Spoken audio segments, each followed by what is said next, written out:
Bismillahirrahmanirrahim. Assalamualaikum warahmatullahi wabarakatuh. Jumpa lagi dengan saya di Abil Maiwa Channel. Jadi pada video kali ini kembali lagi admin akan menyajikan sebuah informasi resmi dari Panselnas Bapak Ibu ya.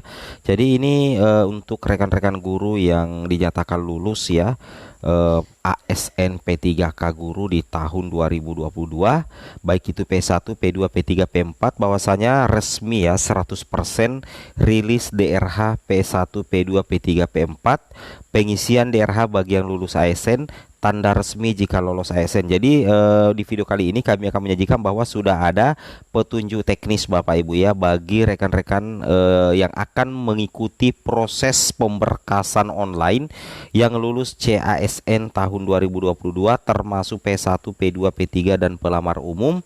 Dan di sini nanti akan disajikan tanda resmi jika Bapak Ibu dinyatakan lolos ASN tahun 2022. Tapi sebelum kita lanjut, bagi rekan-rekan guru yang baru pertama kali menemukan channel ini, jangan lupa tekan tombol subscribe dan aktifkan lonceng notifikasinya agar setiap hari Bapak Ibu bisa mendapatkan informasi-informasi bermanfaat dari channel ini. Baik Bapak Ibu, kita langsung saja to the point ke informasinya. Jadi di sini Bapak Ibu sudah terbit ya buku petunjuk pengisian DRH atau daftar riwayat hidup CASN tahun 2022 termasuk guru honorer ya, masuk kategori P1, P2, P3 dan P4 dan tenaga teknis. Bapak Ibu tenaga teknis dan tenaga kesehatan juga ya. Jadi ini resmi Bapak Ibu ya, ini resmi. Bapak Ibu perlu memahami bahwasanya pengisian DRH itu masuk dalam kategori pemberkasan ya bagi pelamar yang lolos menjadi ASN termasuk guru, tenaga kesehatan dan tenaga teknis lainnya. Nah, di sini ada juga berhak untuk mengikuti pengisian DRH. Jadi di sini disajikan tutorial Bapak Ibu ya. Jadi untuk mengikuti pengisian DRH bagi pelamar yang lolos ya ASN, itu pertama-tama rekan-rekan itu harus login terlebih dahulu di https sscasnbkn.co.id daftar. Nah, jadi nantinya di sini Bapak Ibu memasukkan nick dan password pastinya ya. Setelah itu nanti setelah berhasil login akan ditampilkan halaman yang berisi pengumuman lulus atau tidak lulus. Nah, jika peserta dinyatakan lulus maka akan muncul drop down list untuk memilih apakah peserta ingin melanjutkan pengisian DRH dan pemberkasan atau ingin mengundurkan diri. Jika peserta memilih tidak, saya ingin mengundurkan diri, maka akan muncul kolom unggah surat pengunduran diri di mana templatenya sudah disediakan di bawah tombol unggah. Jadi salah satu tanda yang menandakan bahwasanya Bapak Ibu lolos ASN itu nantinya itu akan muncul drop down list ya. Karena ada dua pilihan, apakah ingin lanjut atau mengundurkan diri, dan tentunya pelamar yang lolos itu tentunya akan berhak untuk mengikuti pengisian DRH di aplikasi atau di web SSCASN. Sedangkan tidak lulus itu tidak akan ada pengisian DRH-nya. Seperti itu logikanya ya. Nah, jadi kita lanjutkan. Di sini dikatakan jika pelamar memilih untuk mengundurkan diri dan telah klik unggah surat pengunduran diri, maka akan muncul kotak peringatan seperti di bawah ini. Nah, ini apabila Bapak Ibu mengundurkan diri ya, tapi buat apa kita mengundurkan diri kalau sudah lulus? Setelah Anda mengunggah surat pengunduran diri, maka status kelulusan Anda dibatalkan dan Anda tidak bisa lanjut ke tahap pemberkasan. Nah, seperti itu. Ini bagi yang ingin mengundurkan diri ya, seperti itu. Nah, kemudian peserta yang lulus seleksi dan melanjutkan ke pemberkasan caranya seperti ini. Jika peserta memilih ya, maka akan muncul tombol pengisian DRH. Langkah pertama adalah pengisian data perorangan yang berisikan biodata calon P3K. Kolom yang ditandai bintang merah adalah wajib diisi. Isikan biodata, alamat, dan keterangan lainnya. Pengisian data perorangan harap dilakukan dengan teliti dan hati-hati karena data yang diisikan adalah data yang digunakan untuk pemberkasan CASN dan tidak dapat diubah setelah Anda mengirim daftar riwayat hidup. Jadi rekan-rekan guru, tenaga kesehatan, teknis, Bapak Ibu harus betul-betul memasukkan data sesuai dengan data yang benar dan real. Karena itu adalah data pemberkasan Bapak Ibu ya. Dan ingat, kalau sudah mengirim DRH maka itu sudah tidak bisa lagi untuk diedit ya. Nah, seperti itu. Nah, di sini dikatakan Anda diwajibkan mengisi gelar depan, gelar belakang. Bila Anda tidak memiliki gelar depan, maka silakan isi dengan tanda petik ya, kemudian tanda mendatar ya, koma. Gelar hanya berupa singkatan, contoh Dr. Eskom AMD, tidak perlu dipanjangkan ya untuk penulisan gelar belakang sepertinya ya. Nah, kemudian alamat domisili adalah alamat tempat tinggal saat ini. Bila nama kecamatan dan kelurahan Anda tidak terdaftar dalam pilihan, maka pilih lainnya. Nah, misalkan nantinya alamat domisili Bapak Ibu itu adalah alamat tempat tinggal saat ini. Nah, misalkan Bapak Ibu tinggal di alamat domisili yang tidak terdeteksi, maka Bapak Ibu pilih saja pilihan lainnya.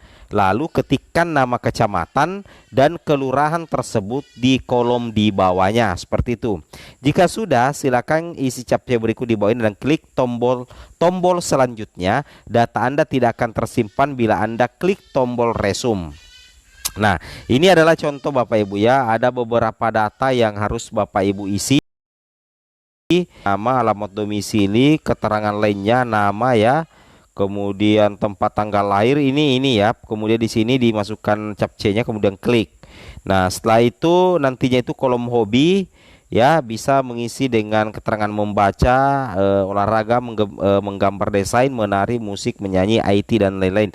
Jadi untuk setiap menu itu ada pilihannya Bapak Ibu ya. Langkah kedua adalah pengisian riwayat pendidikan. Jadi nantinya itu akan ada pengisian riwayat pendidikan Bapak Ibu ya.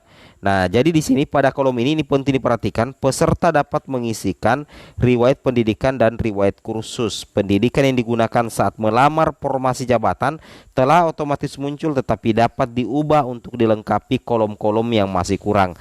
Jadi ijazah yang Bapak Ibu atau riwayat pendidikan Bapak Ibu yang dipakai mendaftar kemarin itu sudah muncul, tapi kemungkinan masih banyak data-data yang perlu untuk dilengkapi Bapak Ibu. Jadi bisa diedit ya, it's okay.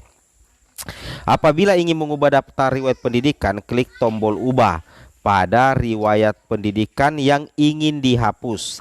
Kemudian silahkan ubah data. Setelah itu klik tombol simpan untuk menyimpan perubahan data yang telah dilakukan Bapak Ibu.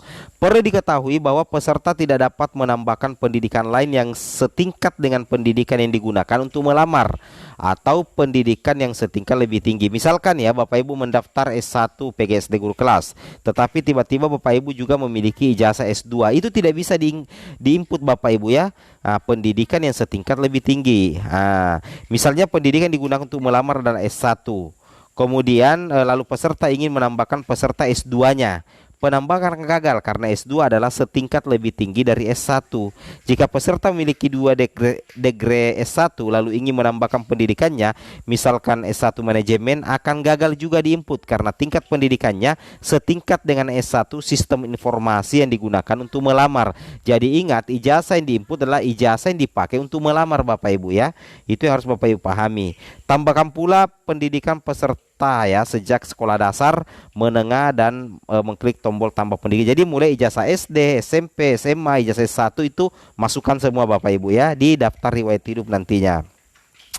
Berikut ini adalah ketentuan pengisian data riwayat pendidikan ya. Isikan riwayat pendidikan dengan riwayat pendidikan formal mulai dari SD Anda. Untuk tingkat pendidikan SD SMP, masukkan jurusan sekolah dasar, SLTP, SMP, SLTA, SMA dan sebagainya sesuai nomenklatur jenis sekolah di ijazah. Untuk tingkat pendidikan SMK, masukkan nama jurusan SMK. Untuk tingkat pendidikan perguruan tinggi, masukkan nama prodi jurusan yang sesuai dengan ijazah Bapak Ibu ya. Nah, sama halnya dengan kursus ya, data-data pekerjaan dan data-data lainnya itu Bapak Ibu silakan ikuti buku petunjuk ini Bapak Ibu ya. Nah, ini ya data keluarga itu harus diinput semua Bapak Ibu ya kalau berkeluarga. Kemudian tambah keluarga ya, termasuk data anak juga. Itu harus diisi semua Bapak Ibu. Nah, kemudian langkah keenam adalah klik unggah dokumen. Jadi nanti itu akan ada unggah dokumen ya. Jadi di halaman ini peserta diwajibkan melakukan 2 kali klik setelah DRH yang telah diisi dengan klik tombol cetak DRH perorangan dan cetak DRH riwayat.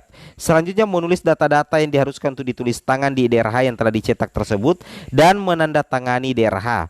Terakhir, DRH yang ditandatangani wajib diunggah kembali ke SSCASN di halaman ini dan dihimbau untuk membaca dahulu ketentuan unggah dokumen. Nah, di sini ya mengunggah dokumen Bapak Ibu ya. Nah, ini tampilan daftar riwayat hidup Bapak Ibu. Jadi seperti itu di print out ya. Untuk ditandatangani. Kemudian DRH yang telah ditandatangani nantinya wajib diunggah dengan multipack atau hasil cetakan DRH perorangan, dan DRH riwayat akan di-scan menjadi satu halaman. Jadi nantinya DRH perorangan dan DRH riwayat yang sudah di-scan nantinya itu di-scan satu halaman Bapak Ibu ya. Nah, jadi nantinya peserta masih dapat melakukan perubahan pengisian data sebelum klik tombol akhiri proses pengisian DRH. Tombol akhiri proses pengisian DRH baru dapat diklik jika seluruh unggahan dokumen persyaratan telah diunggah. Nah, seperti itu ya. Semoga bermanfaat. Assalamualaikum warahmatullahi wabarakatuh.